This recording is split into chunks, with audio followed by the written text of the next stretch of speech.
विराम चिन्ह। जब भी आप लोग हिंदी में लिखते हैं तो आपको बहुत सारे चिन्हों का यूज करना होता है, उनका उपयोग करना होता है, जिससे आपका जो पैराग्राफ होता है, जो सेंटेंस होता है, जो भी आप लिखते हैं उसमें एक ठहराव आता है, उसमें एक सुंदरता आती है।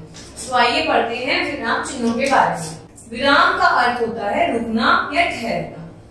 बिल्कुल, लिखते समय विराम चिन्हों का प्रयोग आवश्यक होता है। कभी किसी कथन पर बल देने और कभी किसी बात को स्पष्ट करने के उद्देश्य से हम विराम चिन्हों का उपयोग करते हैं। तो विराम चिन्हों का उपयोग क्यों होता है कि हमें कौन सी बात को, अगर हम बिना विराम चिन्ह के सारे ही पूरा पैराग्राफ लिख दें तो क्या आप देख पाएंगे कि आपको पूरा पैराग्राफ को समझ पाएंगे? पर अगर आप विराम चिन्हों का यूज करेंगे तो आप उस पैराग्राफ को अच्छी तरीके से समझ पाएंगे। लिखते समय रुकने के लिए जिन चिन्हों का प्रयोग किया जाता है उन्हें विराम चिन्ह कहते हैं। जब हम लिख रहे हैं, बोलते समय तो हमें पता होता है कि हमें कहाँ रुकना है, कहाँ एक लंबी सांस लेनी है, किस शब्द को किस तरीके से बोलना है, पर लिखते समय तो हम ये चीज नहीं समझ पाते। ये हम समझ पाते हैं विराम चिन्हों की सहायता से। हिंदी भाषा में बहुत से विराम चिन्ह का प्रयोग किया जाता है, उनमें से कुछ इंपॉर्टेंट निम्न यहाँ है। अब हम देखते हैं कौन कौन से विराम चिन्ह होते हैं और कैसे कैसे ये होते हैं। बेटा देखिए, पूर्ण विराम कैसे लगता है? ऐसे। अल्प विराम इस तरीके से कॉमन लगता है। अर्ध विराम मतलब इस तरीके से लगता है। प्रश्न सूचक क्वेश्चन मार्क लगता है। विस्मयादि सूचक ये इस तरह है। निर्देश चिन्ह ऐसे। उदाहरण चिन्ह ऐसे। योजक चिन्ह ऐसे। कोष्ठक इस तरीके से। विस्मृत चिन्ह इस तरीके से। अब हम देखेंगे कि ये जो चिन्ह हम लगाते हैं क्यों लगाते हैं, क्या इनकी जरूरत पड़ती है या इनका उपयोग कैसे होता है, इनके बारे में पढ़ेंगे हम एक-एक के बारे में। सबसे पहले आता है बेटा पूर्ण विराम। वाक्य के अंत में प्रायः पूर्ण विराम लगाया जाता है। जब आपका वाक्य का अंत हो जाता है कि आपको उसके आगे कुछ नहीं लिखना, आपका वो सेंटेंस पूरा हो गया है, वाक्य पूरा हो गया है, तो आप इंग्लिश में तो आप फुल स्टॉप लगाते हो, है ना? हिंदी में आप लगाते हो पूर्ण विराम। जैसे मैं चौथी कक्षा में पढ़ता हूँ, पूर्ण विराम। वह खाना खा चुका है, पूर्ण विराम। जब आपका सेंटेंस फिनिश हो जाता है तो आप पूर्ण विराम लगाते हो। अल्प विराम, किसी वाक्य में जहां थोड़ा रुकना होता है अथवा दो या दो से अधिक शब्दों या वाक्यों आदि को अलग अलग करना होता है, जैसे यहाँ कर रखा है ना, उसे अल्प विराम लगाया जाता है। वहां अल्प विराम लगाया जाता है। या तो आपको दो शब्दों को अलग अलग करना हो, या दो वाक्यों को अलग अलग करना हो, या आपको कहीं रुकना हो, एक लंबी सांस लेनी हो, तो आप अल्प विराम लगाते हो। जैसे बालकों को कहा जाता है शोर मत करो, आपको बोलेगा बालकों शोर मत करो, तो कुछ समझ पाएंगे? इंडिकेशन दिया गया, बालकों बच्चों शोर मत करो, तो आपने क्या लगाया? अल्प विराम लगा दिया। पूजा, प्रिया और सुमन बगीचे में बैठी हैं, तो शब्दों को अलग किया गया है, तो क्या लगाया? अल्प। अर्ध विराम कब लगाते बेटा? वाक्य में जहां पूर्ण विराम से कम किंतु अल्प विराम से अधिक रुकने की आवश्यकता हो, वहां अर्ध विराम का प्रयोग किया जाता है। जैसे आपको शादी पर जाना है, जाओ, हम थोड़ा रुक कर जाएंगे। मतलब हमें पूरा ही स्टॉप नहीं लेना, जैसे हमने कॉमा पे लिया था, अल्प विराम पे लिया था, हमें थोड़ा सा रुकना है। हमें उनसे कहना है कि आप लोग शादी में चले जाओ, हम लोग थोड़ा रुक कर जाएंगे, तो हल्का सा स्टॉप लिया ना, तो वहां हम लगाते हैं अर्ध विराम। प्रश्न सूचक चिन्ह तो आप जानते ही होंगे, जिन वाक्य में कोई प्रश्न पूछा जाता है तो उनके हाथ में हम यह चिन्ह लगाते हैं। जैसे मैंने खाना खा लिया है, तो पूर्ण विराम लगाएंगे। क्या मैंने खाना खा लिया है, तो हम लगाएंगे प्रश्नवाचक, क्योंकि एक क्वेश्चन पूछा जा रहा है। क्या आप मेरे साथ चलोगे? क्वेश्चन पूछना है ना कोई बच्चा। आप कहाँ घूमने जा रहे हो, तो क्वेश्चन पूछा जा रहा है कि कहाँ जा रहे हो घूमने के लिए, तो क्या होगा?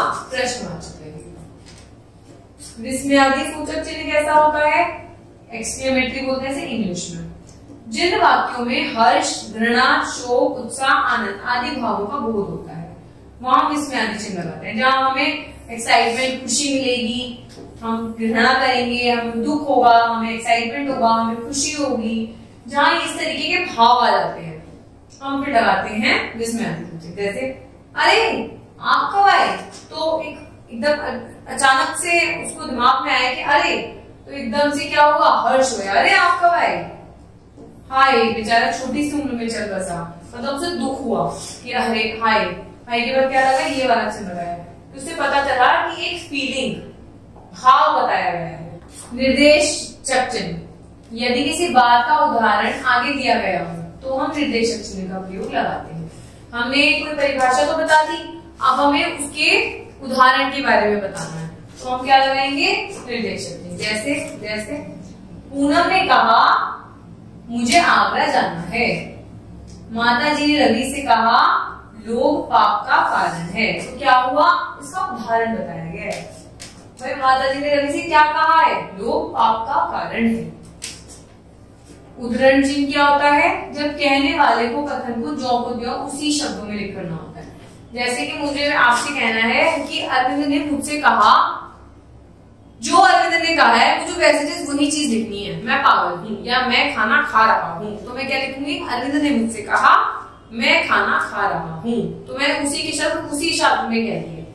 जैसे कि देखिए आप इसके अंदर, तब हम ये वाला चिन्ह लगाते हैं। किसी पुस्तक या समाचार पत्र आदि नाम को इकट्ठे उद्धरण में लिखते हैं। जैसे किरण ने काजल से कहा, किरण ने जो कहा वो ऐसे लिख दिया, मैं बड़ी होकर विदेश जाना चाहती हूँ।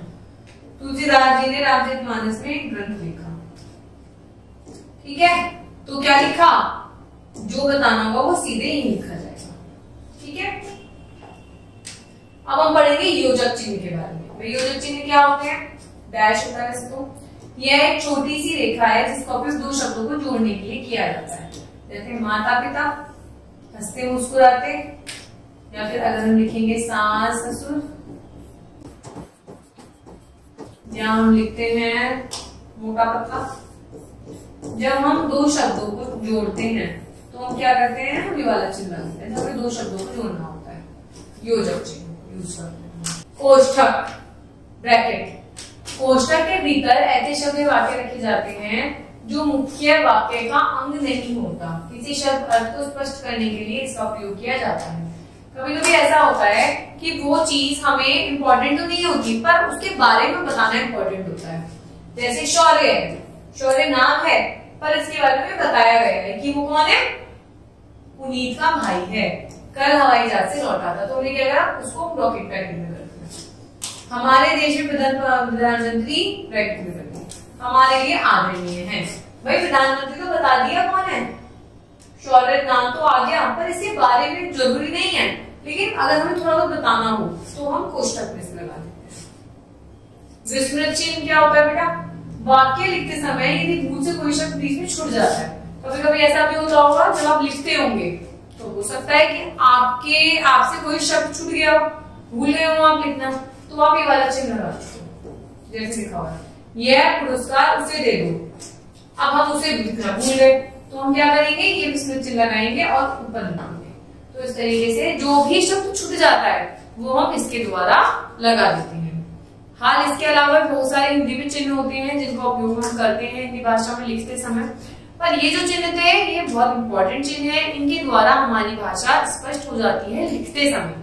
और लिखते समय हमें इन चिन्हों का आवश्यक ध्यान रखना चाहिए कि हमें किस तरीके से अपनी भाषा को, जैसे हम बोलते हैं तो स्टॉप लगाते हैं, किस तरीके से हमें इन चिन्हों के द्वारा अपनी लिखी हुई भाषा को स्पष्ट बनाना है। धन्यवाद।